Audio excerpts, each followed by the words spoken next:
2 Raja-Raja 14. Amazia Raja Yehuda.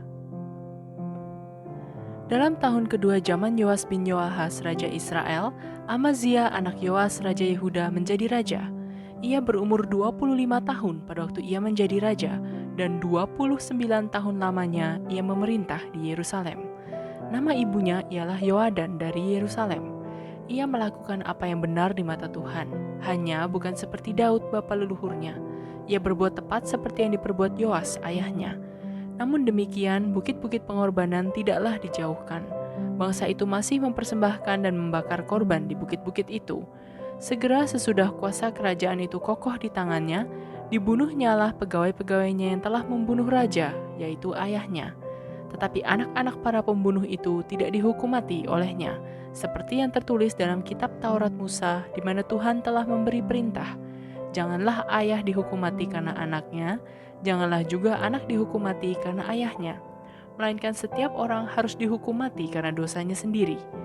Ia mengalahkan Edom di lembah Asin, 10.000 orang banyaknya, dan merebut Sela dalam peperangan itu. Lalu dinamainyalah kota itu Yoktel. Begitulah sampai hari ini. Pada waktu itu, Amazia menyuruh utusan kepada Yoas bin Yoahas bin Yehu, Raja Israel, mengatakan, "Mari kita mengadu tenaga." Tetapi Yoas Raja Israel menyuruh orang kepada Amazia Raja Yehuda, mengatakan, "Rumput duri yang di Gunung Libanon mengirim pesan kepada pohon aras yang di Gunung Libanon. Bunyinya, berikanlah anakmu perempuan kepada anakku laki-laki menjadi istrinya. Tetapi binatang-binatang hutan yang ada di Gunung Libanon itu berjalan lewat dari sana, lalu menginjak rumput duri itu. Memang engkau telah mengalahkan Edom, sebab itu engkau menjadi tinggi hati. Cukuplah bagimu mendapat kehormatan itu, dan tinggallah di rumahmu. Untuk apa engkau menantang malapetaka, sehingga engkau jatuh dan Yehuda bersama-sama engkau?" Tetapi Amazia tidak mau mendengarkan, sebab itu majulah Yoas Raja Israel, lalu mengadu tenagalah mereka. Ia dan Amazia Raja Yehuda di Bet-Semes yang termasuk wilayah Yehuda. Yehuda terpukul kalah oleh Israel, sehingga masing-masing lari ke kemahnya. Yoas Raja Israel menangkap Amazia Raja Yehuda, anak Yoas bin Ahasia, di Bet-Semes. Lalu Yoas masuk ke Yerusalem dan membongkar tembok Yerusalem dari pintu gerbang Efraim sampai ke pintu gerbang sudut, 400 hasta panjangnya. Sesudah itu, ia mengambil segala emas dan perak dan segala perkakas yang terdapat dalam rumah Tuhan dan dalam perbendaharaan istana raja, juga orang-orang sandera. Kemudian pulanglah ia ke Samaria. Selebihnya dari riwayat Yoas, apa yang dilakukannya dan kepahlawanannya, dan bagaimana ia berperang melawan Amazia Raja Yehuda, bukankah semuanya itu tertulis dalam kitab sejarah Raja-Raja Israel? Kemudian Yoas mendapat perhentian bersama-sama dengan nenek moyangnya, dan ia dikuburkan di Samaria di samping raja-raja Israel. Maka Yerobeam anaknya menjadi raja menggantikan dia.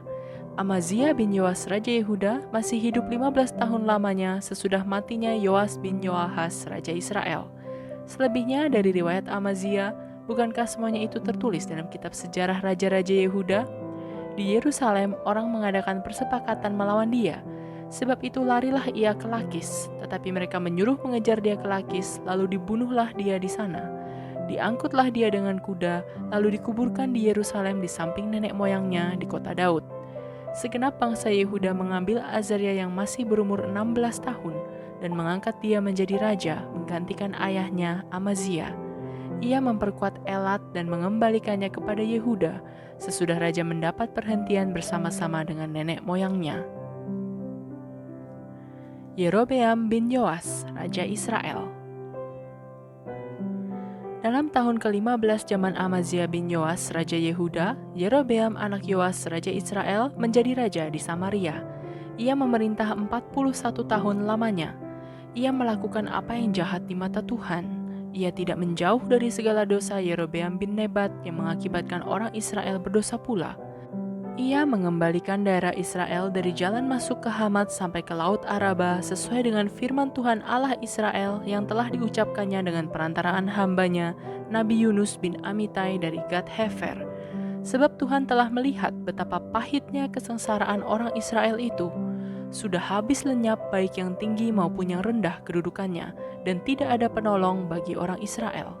Tetapi Tuhan tidak mengatakan bahwa Ia akan menghapuskan nama Israel dari kolong langit. Jadi Ia menolong mereka dengan perantaraan Yerobeam bin Yoas.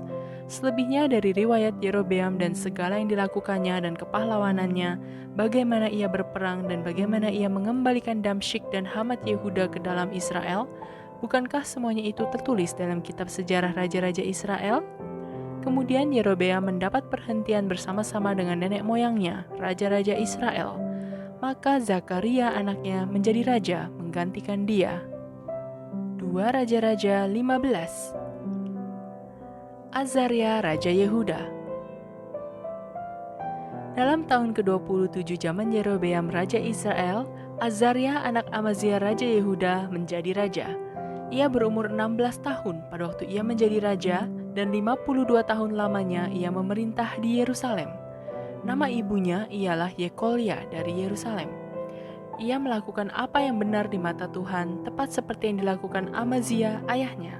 Namun demikian, bukit-bukit pengorbanan tidaklah dijauhkan. Bangsa itu masih mempersembahkan dan membakar korban di bukit-bukit itu. Maka Tuhan menimpakan tulah kepada raja, sehingga ia sakit kusta sampai hari kematiannya, dan tinggal dalam sebuah rumah pengasingan. Dan Yotam, anak raja, mengepalai istana dan menjalankan pemerintahan atas rakyat negeri itu. Selebihnya dari riwayat Azaria dan segala yang dilakukannya, bukankah semuanya itu tertulis dalam kitab sejarah raja-raja Yehuda? Kemudian Azaria mendapat perhentian bersama-sama dengan nenek moyangnya, dan ia dikuburkan di samping nenek moyangnya di kota Daud. Maka Yotam anaknya menjadi raja menggantikan dia. Zakaria Raja Israel. Dalam tahun ke-38 zaman Azaria Raja Yehuda, Zakaria anak Yerobeam menjadi raja atas Israel di Samaria. Ia memerintah 6 bulan lamanya. Ia melakukan apa yang jahat di mata Tuhan seperti yang telah dilakukan oleh nenek moyangnya. Ia tidak menjauh dari dosa-dosa Yerobeam bin Nebat yang mengakibatkan orang Israel berdosa pula. Salum bin Yabes mengikat persepakatan melawan dia, membunuh dia di Yibleam, kemudian menjadi raja menggantikan dia. Selebihnya dari riwayat Zakaria, sesungguhnya semuanya itu tertulis dalam kitab sejarah raja-raja Israel. Bukankah begini firman Tuhan yang diucapkannya kepada Yehu? Anak-anakmu sampai kepada keturunan yang keempat akan duduk di atas tahta Israel. Dan terjadilah demikian. Salum Raja Israel. Salum bin Yabes menjadi raja dalam tahun yang ke-39 zaman Uzia Raja Yehuda. Ia memerintah sebulan lamanya di Samaria. Sesudah itu majulah Menahem bin Gadi dari Tirza, lalu sampai ke Samaria.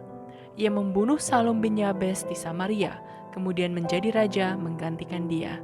Selebihnya dari riwayat Salum dan persepakatan yang diadakannya, sesungguhnya semuanya itu tertulis dalam kitab sejarah raja-raja Israel. Pada waktu itu, dengan mulai dari Tirza, Menahem memusnahkan Tifsah dan semua orang yang ada di dalamnya serta daerahnya, sebab orang tidak membuka pintu kota baginya. Maka dimusnahkannyalah kota itu dan dibelahnya semua perempuannya yang mengandung. Menahem Raja Israel. Dalam tahun ke-39 zaman Azaria Raja Yehuda, Menahem bin Gadi menjadi raja atas Israel. Ia memerintah 10 tahun lamanya di Samaria. Ia melakukan apa yang jahat di mata Tuhan. Sepanjang umurnya, ia tidak menjauh dari dosa-dosa Yerobeam bin Nebat yang mengakibatkan orang Israel berdosa pula. Pul, Raja Asyur, datang menyerang negeri itu. Lalu Menahem memberi 1000 talenta perak kepada Pul, supaya dibantunya dia mengokohkan kerajaan itu di tangannya. Menahem mengeluarkan uang ini atas beban Israel dan atas beban semua orang yang kaya raya untuk diberikan kepada Raja Asyur, 50 shikal perak dari setiap orang. Lalu pulanglah Raja Asyur dan ia tidak tinggal di sana di negeri itu. Selebihnya dari riwayat Menahem dan segala yang dilakukannya, bukankah semuanya itu tertulis dalam kitab sejarah raja-raja Israel? Kemudian Menahem mendapat perhentian bersama-sama dengan nenek moyangnya. Maka Pekahya anaknya menjadi raja menggantikan dia. Pekahya Raja Israel. Dalam tahun ke-50 zaman Azaria Raja Yehuda, Pekahya anak Menahem menjadi raja atas Israel di Samaria. Ia memerintah 2 tahun lamanya. Ia melakukan apa yang jahat di mata Tuhan. Ia tidak menjauh dari dosa-dosa Yerobeam bin Nebat yang mengakibatkan orang Israel berdosa pula. Lalu perwiranya, yakni Pekah bin Remalia, mengadakan persepakatan melawan dia dan membunuh dia di Samaria, di puri istana raja. Beserta dia ada Argob dan Arye, serta 50 orang dari Bani Gilead. Dibunuhnyalah Pekahya, kemudian menjadi raja menggantikan dia. Selebihnya dari riwayat Pekahya dan segala yang dilakukannya, sesungguhnya semuanya itu tertulis dalam kitab sejarah Raja-Raja Israel. Pekah Raja Israel. Dalam tahun ke-52 zaman Azaria Raja Yehuda, Pekah bin Remalia menjadi raja atas orang Israel di Samaria. Ia memerintah 20 tahun lamanya. Ia melakukan apa yang jahat di mata Tuhan. Ia tidak menjauh dari dosa-dosa Yerobeam bin Nebat yang mengakibatkan orang Israel berdosa pula. Dalam zaman Pekah Raja Israel, datanglah Tiglat-Pileser Raja Asyur. Direbutnyalah Iyon, Abel Bet-Maaka, Yanoah, Kedes dan Hasor, Gilead dan Galilea, seluruh tanah Naftali, lalu diangkutnyalah penduduknya ke Asyur ke dalam pembuangan. Hosea bin Ela mengadakan persepakatan melawan Pekah bin Remalia. Dibunuhnyalah dia, kemudian dia menjadi raja menggantikannya dalam tahun ke-20 zaman Yotam bin Uzziah. Selebihnya dari riwayat Pekah dan segala yang dilakukannya, sesungguhnya semuanya itu tertulis dalam kitab sejarah Raja-Raja Israel. Yotam Raja Yehuda. Dalam tahun kedua zaman Pekah bin Remalia Raja Israel, Yotam anak Uzia Raja Yehuda menjadi raja. Ia berumur 25 tahun pada waktu ia menjadi raja dan 16 tahun lamanya ia memerintah di Yerusalem. Nama ibunya ialah Yerusa, anak Zadok. Ia melakukan apa yang benar di mata Tuhan, tepat seperti yang dilakukan Uzia ayahnya. Namun demikian, bukit-bukit pengorbanan tidaklah dijauhkan. Bangsa itu masih mempersembahkan dan membakar korban di bukit-bukit itu. Ia mendirikan pintu gerbang tinggi di rumah Tuhan. Selebihnya dari riwayat Yotam, apa yang dilakukannya, bukankah semuanya itu tertulis dalam kitab sejarah Raja-Raja Yehuda? Mulai zaman itu, Tuhan menyuruh Rezin, Raja Aram, dan Pekah bin Remalia menyerang Yehuda. Kemudian Yotam mendapat perhentian bersama-sama dengan nenek moyangnya, dan ia dikuburkan di samping nenek moyangnya di kota Daud, bapa leluhurnya. Maka Ahaz anaknya menjadi raja menggantikan dia.